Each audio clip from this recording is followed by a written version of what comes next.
여러분 안녕하십니까, 진성호입니다.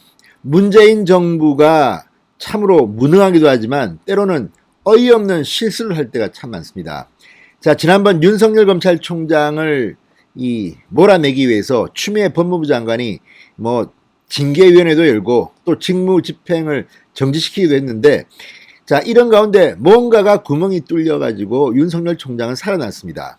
마찬가지로 이번에 임성건 부산고검 부장판사에 대한 헌정사상 초유의 탄핵 소추안 의결.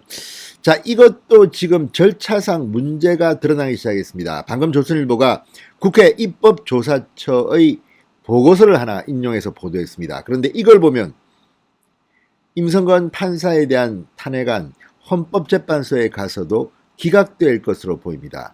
절차가 엉망진창이기 때문입니다.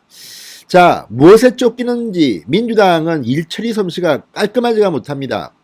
아니, 우리가 그걸 환영해야 되긴 하겠지만 이렇게 무능하고 이렇게 뭔가 나사가 하나 풀린 것 같은 사람들이 집권 여당이라는 게 참으로 걱정도 됩니다. 우리가 이런 사람들을 믿고 대한민국에 살아야 하는지. 진성호의 융단 폭격 시작합니다. 더불어민주당을 융단 폭격합니다. 방송에 앞서 아직 진성호 방송에 구독자가 아니신 분들은 붉은색 구독 버튼 눌러주십시오. 더 좋은 방송으로 보답하겠습니다. 자, 민주당이 지난 4일 이 임성건 부장판사에 대한 탄핵 소추 결의안을 국회에서 처리했습니다. 그런데 국회 법제사법위원회 조사 절차를 건너뛰었습니다. 하지 않았습니다. 이유는 너무나도 임성건 부장판사의 위헌 이런 것들이 탄핵 사유가 분명하기 때문에 이런 조사할 필요 없다고 판단했던 것으로 보입니다. 그런데 국회 입법조사처가 과거 탄핵안 처리와 관련해서 법사위 조사는 필수적으로 할 필요가 있다, 이런 의견을 냈던 것으로 오늘 확인됐습니다. 자, 지금 국회의장은 아시다시피 민주당 소속 국회의원 박병석입니다. 지금은 의장이 되면서 무소속으로 됐지만 지금 집권여당은 민주당입니다.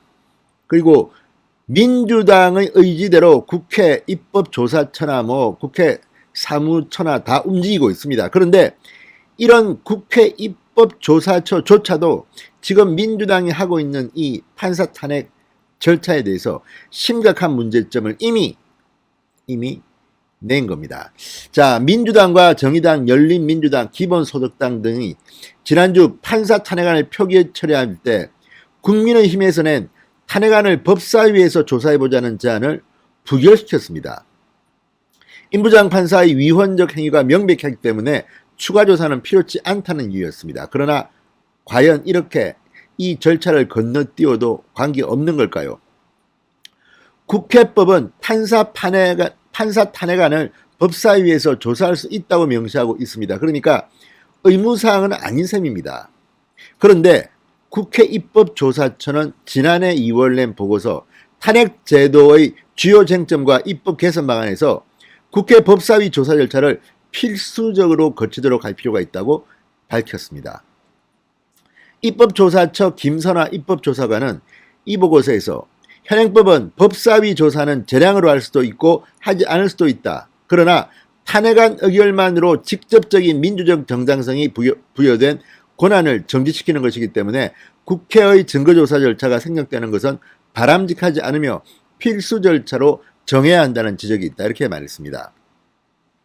자, 김 입법조사관은 그러면서 국회의 탄핵안 의결로 중대한 헌법 기능을 담당하는 공직자 직무가 정지되는 결과가 초래될 것이기 때문에 국회 탄핵안은 형사소송에 필요한 정도까지는 아니더라도 일정한 객관적 증거 등이 뒷받침될 필요가 있다고 했습니다.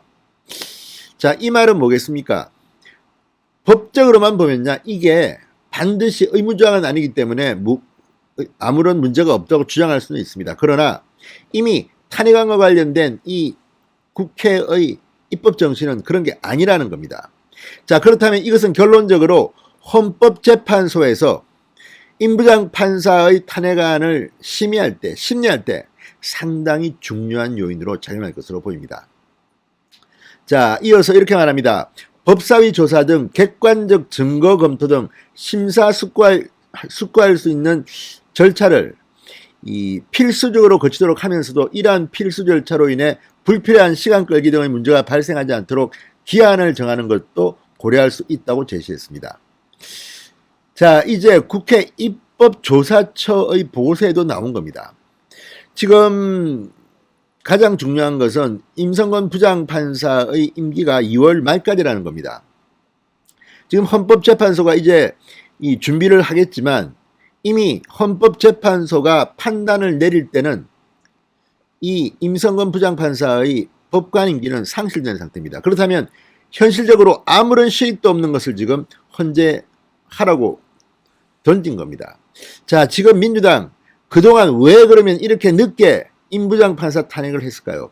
이 이유 중 하나는 이탄희 의원에게 있습니다. 가장 주도적으로 임 판사 탄핵을 밀어붙인 장본인은 이탄희 의원인데 뭐 그때 본인 신변에 문제가 생겼습니다.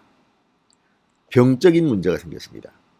본인의 개인 사정으로 그때 무슨 뭐 많은 이유를 댔습니다. 뭐 구체적 병명은 개인에게 굉장히 명예를 실추시키는 좀 거론하기 어려운 그런 병명으로 기억합니다.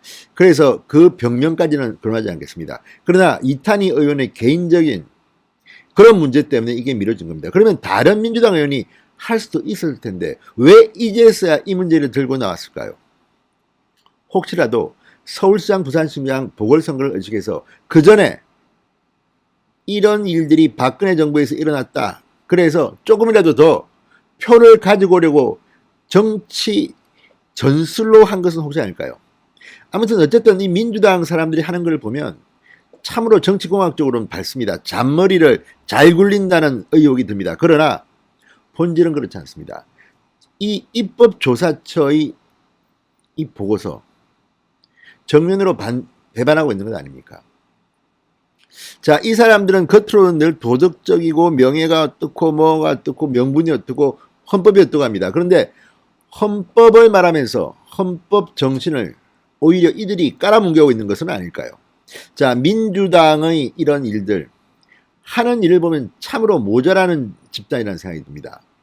어쨌든 국회 입법조사처의 보고서를 뒤늦게나마 끄집어낸 조선일보의 보도, 아무튼 참으로 민주당 하는 짓을 보면 눈살 찌푸리게 합니다. 내로남불 뭐 우리가 하면 정이고 니들이 하면 다 가짜라는 이런 투의 위선, 이게 이번 임성건 부장판사 탄핵 과정에서 그대로 드러난 것 같습니다. 진성호의 융단 폭격이었습니다. 여러분 감사합니다.